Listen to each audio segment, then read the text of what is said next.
ನಮಸ್ಕಾರ ಸ್ನೇಹಿತರೆ, ಇವತ್ತು ಬಂದಿರುವಂಥ ಜಾಗ ಇದು 4.5 ಎಕರೆ. ತುಂಬ ಬ್ಯೂಟಿಫುಲ್ ಆಗಿದೆ. ಲೊಕೇಶನ್ ಒಳ್ಳೆ ವ್ಯೂವಲ್ಲಿದೆ. ಇದು ಬೆಂಗಳೂರಿಂದ 145 ಕಿಲೋಮೀಟ್ರು, 140 ಕಿಲೋಮೀಟ್ರು, ಮೈಸೂರಿಂದ 80 ಕಿಲೋಮೀಟ್ರು, ಕೊಳ್ಳೇಗಾಲದಿಂದ ಒಂದು 10 ಕಿಲೋಮೀಟ್ರ್ ಆಗುತ್ತೆ. ತುಂಬ ಚೆನ್ನಾಗಿದೆ ಇದು ನೋಡಿ. ಕಬ್ಬು ಹಾಕಿರೋದು ಸೇರಿ ರಸ್ತೆ, ಚಾನಲ್ ರಸ್ತೆಯಲ್ಲಿ ನೋಡಿ ಒಳ್ಳೆ ವ್ಯೂವು. ಸುತ್ತನೂ ತೋಟಗಳು, ಜನರಲ್ ಪ್ರಾಪರ್ಟಿ. ವಿಲೇಜಿಂದ 1 ಕಿಲೋಮೀಟ್ರ್ ಬರಬೇಕು. 33 ಅಡಿ ರಸ್ತೆ ಇದೆ. ಅಲ್ಲಿ ಮುಂದೆ ತೋರಿಸ್ತೀನಿ ದಾರಿ. ಯಾವಾಗಲೂ ನೀರು ಹರಿತಿರುತ್ತೆ. ಬಾವಿ ನೀರಿಗಂತೂ ತೊಂದರೆ ಇಲ್ಲ. ಒಳ್ಳೆ ಲೊಕೇಶನಲ್ಲಿದೆ ನೋಡಿ. ಒಳ್ಳೆ ವ್ಯೂವು. ಇದು ಕಪ್ಪು ಹೊಲ, ಕೆಂಪು ಹೊಲ, ಕಾಫಿ ಥರ ಬರುತ್ತೆ. ಮಣ್ಣು ಮಾತ್ರ ತುಂಬ ಚೆನ್ನಾಗಿ ಬೆಳೆದಾರೆ ನೋಡಿ. ಕಬ್ಬು ಇದು 3ನೇ ಕುಳೆ. ತುಂಬ ಚೆನ್ನಾಗಿ ಮಾಡಿದ್ದಾರೆ. ಒಂದು 25 ತೆಂಗಿನ ಮರ ಇದೆ. General property. ಅಲ್ಲಿ ನೀರು ತೋರಿಸ್ತೀವಿ. ಮುಂದೆ ರಸ್ತೆ, ನೀರು ಒಳ್ಳೆ ಬಾವಿ, ಓಪನ್ ಬಾವಿಲೇ ನೀರು ತುಂಬಿದೆ.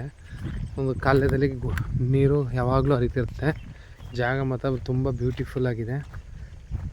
ಇವರು 35 ಲಕ್ಷ ಹೇಳ್ತಾ ಇದ್ದಾರೆ ಫರ್ ಏಕರು. ಕೂತ್ಕೊಂಡ್ರೆ ಸ್ವಲ್ಪ ನೆಗೋಷಿಯಬಲ್ ಇದೆ ನೋಡಿ. ಈ ಕಡೆ ಒಂದು ಹಲಸಿನ ಮರ ಇದೆ, ಒಂದು 2-3 ಮಾವಿನ ಮರ ಇದೆ ನೋಡಿ. ಓಪನ್ ಬಾವಿಲಿ ಯಾವಾಗಲೂ ನೀರು ಹಿಂಗೆ ಇರ್ತವೆ. ಪಕ್ಕದಲ್ಲಿ ನೋಡಿ ಅರಶಿನ ಎಲ್ಲ ಹಾಕಿದ್ದಾರೆ. ಒಳ್ಳೆ ಲೊಕೇಶನ್ ಮಾತ್ರ ತುಂಬ ಚೆನ್ನಾಗಿದೆ ಜಾಗ. ಈ ಕಡೆ ನೋಡಿ ನೀರು ತೋರಿಸ್ತೀನಿ. ಓಪನ್ ಬಾವಿಲು ನೀರಿದೆ ನೋಡಿ. ಬಾವಿ ತುಂಬ ಈ ಥರ ನೀರಿದೆ. ನೀರಿಗೆ ತೊಂದರೆ ಇಲ್ಲ, ಏನಾದ್ರು ಬೆಳಿಬೋದು. ತೆಂಗು, ಅಡಿಕೆ ಹಾಕೋರಂತೂ ತುಂಬ ಚೆನ್ನಾಗಿ ಬರುತ್ತೆ. ಅಲ್ಲಿ ಪಕ್ಕದಲ್ಲೆಲ್ಲ ಅಡಿಕೆ ಹಾಕಿದ್ದಾರೆ ಹಿಂಭಾಗ. ಇಲ್ಲಿ ರಸ್ತೆ ತೋರಿಸ್ತೀನಿ. ಇದಕ್ಕೆ 30 ಅಡಿ ರಸ್ತೆ ಇದೆ, ಕೆನಲ್ ರಸ್ತೆ. ಇಲ್ಲಿ ಒಂದು ಸ್ವಲ್ಪ ಇದು ಮಾಡ್ಕೋಬೇಕಷ್ಟೇ. ಹೈವೇಯಿಂದ 2 ಕಿಲೋಮೀಟ್ರ್ ಆಗುತ್ತೆ. ತುಂಬ ಚೆನ್ನಾಗಿದೆ ಜಾಗ ಮಾತ್ರ.